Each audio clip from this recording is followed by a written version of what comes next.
शीला प्रभुपाद की जय, गुरु गौरांग की जय। तो कल के सत्र में हमने सुना था शिल प्रभुपाद जी को बच्चों से बहुत स्नेह और प्रेम था। अपने शिष्यों के बच्चों को वह कुछ ना कुछ उपहार देते रहते थे।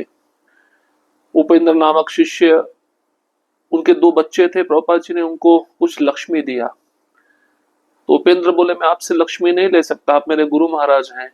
प्रभुपाद जी बोले, मैं तुम्हारे बच्चों का गुरु महाराज नहीं हूं, उनको मैं दे सकता हूं।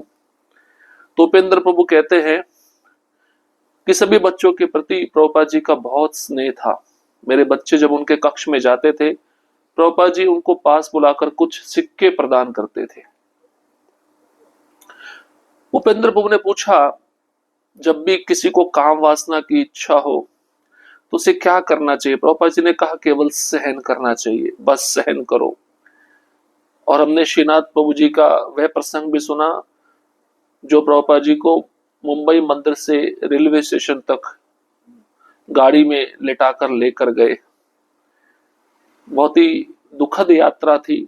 ऐसा श्रीनाथ प्रभु जी को लग रहा था कि अब मैं प्रभुपाद जी को आखिरी बार देख रहा हूं, क्योंकि प्रभुपाद जी वृंदावन में शरीर त्यागना चाहते थे और मैं सौभाग्यशाली था कि मुझे ड्राइवर का सेवा मिला। और प्रभुपाद जी को जब उन्होंने पहुंचाया, प्रभुपाद जी ने उनको पास बुलाकर उनके सिर पर हाथ फेरा और कहा, आपने मुझे स्टेशन तक पहुंचाया, इसके लिए बहुत बहुत धन्यवाद। श्रीनाथ प्रभु जब ये सुने तो उनकी आंखों में आंसू आ गए और उन्होंने उसी समय प्रभुपाद जी को आत्मसमर्पण कर दिया। अब हम आगे बढ़ेंगे। एक भक्त मंदिर बनाना चाहता है। भक्ति चारू स्वामी, एक बार एक प्रतिष्ठित धनाढ्य मध्यम वयस्क भारतीय व्यवसायी ने शिल प्रभुपाद से प्रश्न किया, आप नए मंदिर क्यों बना रहे हैं, जबकि भारत में बहुत से पुराने मंदिर जीर्ण शीर्ण अवस्था में हैं और उनके जीर्णोद्धार की आवश्यकता है। प्रभुपाद ने उस प्रश्न का प्रत्यक्ष उत्तर नहीं दिया। उन्होंने उस सज्जन से पूछा, ये महिला आपके पास कौन बैठी है? उन्होंने कहा, ये मेरी पत्नी है। प्रभुपाद ने कहा, आपने विवाह क्यों किया?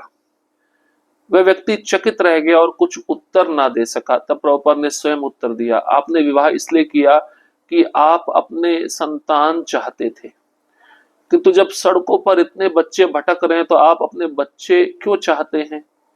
फिर उन्होंने कहा, जैसे आप अपने संतान को जन्म देना चाहते, वैसे ही एक भक्त स्वयं मंदिर बनाकर उसमें विग्रह की स्थापना कर भगवान को अर्पित करना चाहता है।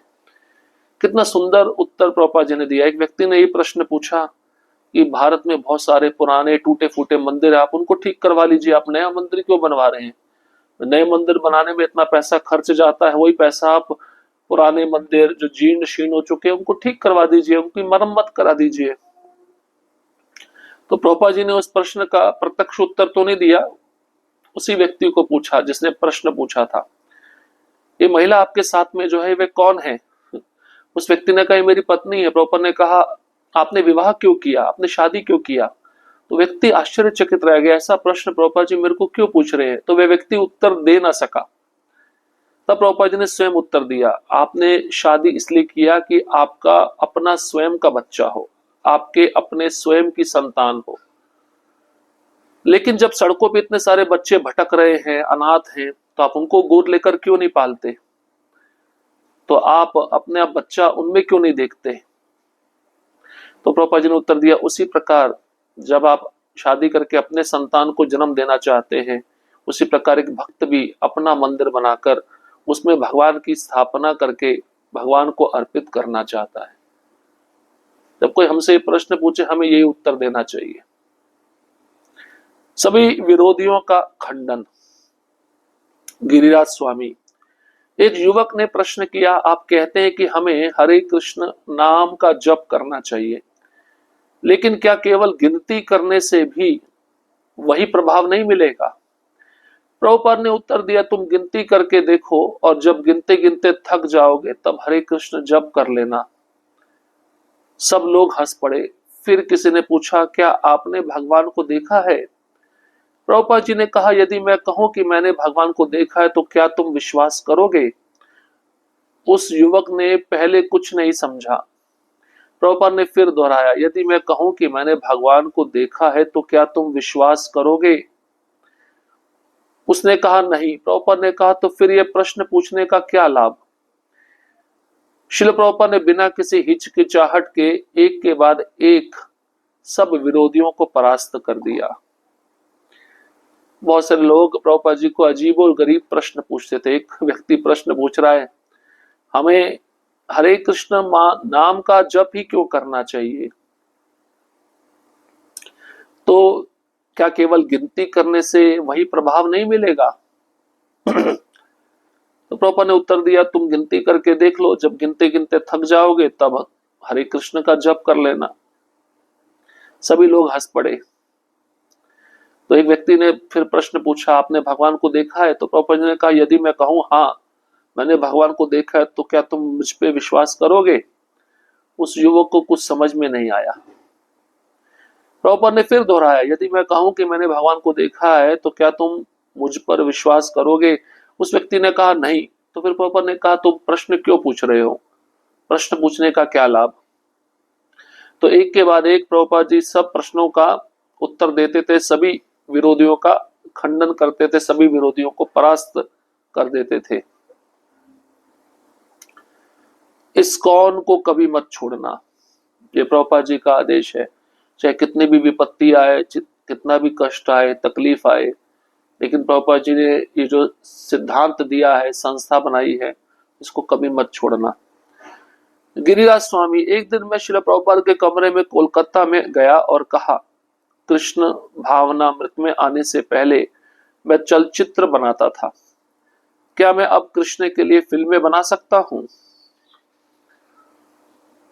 प्रभुपाद ने उत्तर दिया, दूसरे लोग वह कर सकते हैं, हमारा मुख्य माध्यम पुस्तकें हैं। फिर मैंने कहा, मुझे बड़े लोगों के साथ संपर्क करना भी अच्छा लगता है।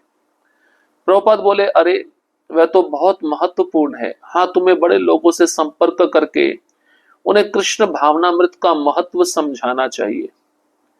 तब मैंने पूछा, प्रभुपाद अभी तो आप हैं और सब कुछ बहुत अच्छा चल रहा है, लेकिन भविष्य में जब आप नहीं रहेंगे और यदि इस्कॉन की स्थिति नीचे गिर जाए तो मैं क्या करूं। श्रील प्रभुपाद ने उत्तर दिया, तुम भी तो इस संस्था के एक महत्वपूर्ण सदस्य हो, तुम समस्याओं को सुधारने का प्रयास करो, किंतु इस्कॉन को कभी मत छोड़ना। तो गिरिराज महाराज कहते हैं, प्रभुपाद जी को इस्कॉन में आने से पहले मैं पिक्चरें बनाता था, मैं फिल्में बनाता था, मैं चलचित्र बनाता था। तो क्या अब मैं चलचित्र बना सकता हूं कृष्ण का प्रचार करने के लिए। अब प्रभुपाद जी ने इसको बहुत महत्वपूर्ण नहीं लिया। उन्होंने कहा, दूसरे लोग वह कार्य कर सकते हैं, हमारे मुख्य माध्यम प्रचार करने का पुस्तकें हैं।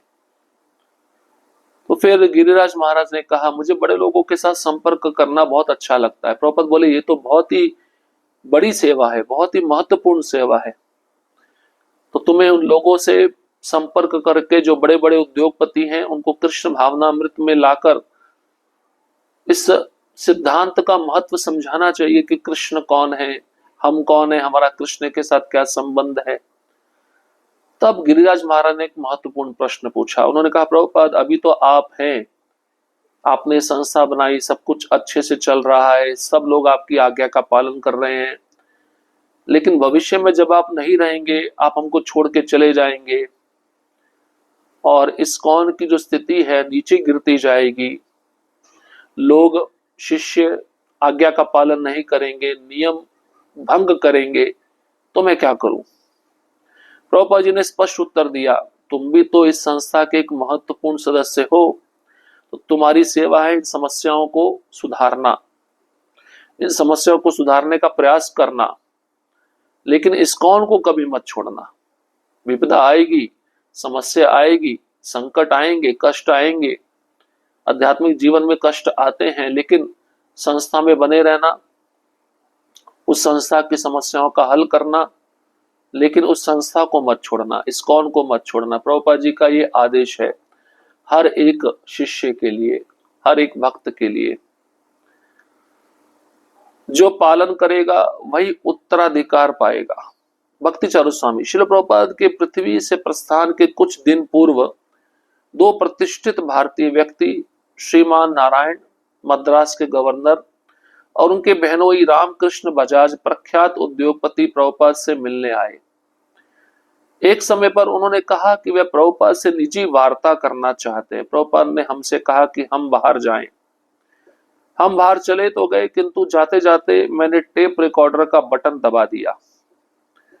उन दो व्यक्तियों ने प्रभुपाद से पूछा, जब आप इस संसार से विदा लेंगे तब आपकी परंपरा को आगे कौन बढ़ाएगा, आपका उत्तराधिकारी कौन होगा?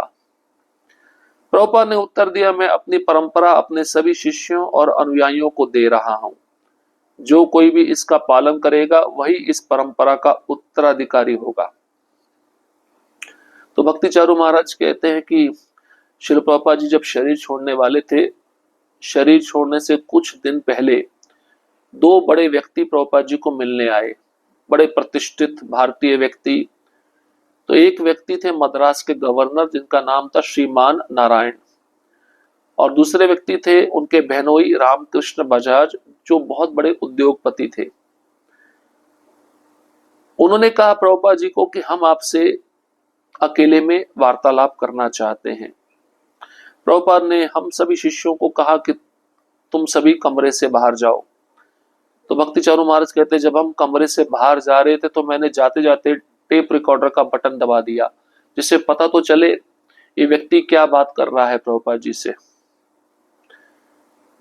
तो उन दो व्यक्तियों ने प्रभुपाद से पूछा, जब आप इस संसार से जाएंगे, विदा लेंगे, जब आप शरीर छोड़ेंगे, तब आपने जो परंपरा बनाई है, संस्था बनाई है, इसको आगे कौन बढ़ाएगा? आपका उत्तराधिकारी कौन होगा? कोई ना कोई तो इस संस्था को संभालने के लिए चाहिए ना आपके जाने के बाद। अगर आपके जाने के बाद कोई संभालेगा नहीं, कोई उत्तराधिकारी नहीं होगा, तो सब अस्त व्यस्त हो जाएगा। प्रभुपाद ने उत्तर दिया, मैंने अपनी परंपरा, अपनी संस्था अपने सभी शिष्यों और अनुयायियों को दे दी है। जो कोई भी इसका पालन करेगा वही इस परंपरा का उत्तराधिकारी होगा। मतलब जो मैंने नियम बताए हैं, जो मैंने अनुष्ठान बताए हैं, इन सब नियमों का जो पालन करेगा वही इस परंपरा का उत्तराधिकारी होगा। इसका मतलब हम सभी उत्तराधिकारी हैं। इस संस्था को आगे बढ़ाने के लिए हम सब जिम्मेदार हैं, और हमें इस संस्था को आगे बढ़ाना चाहिए अच्छा प्रचार करके। उससे पहले हमें अपने जीवन में नियमों का पालन करना सीखना चाहिए, गंभीर बनना चाहिए।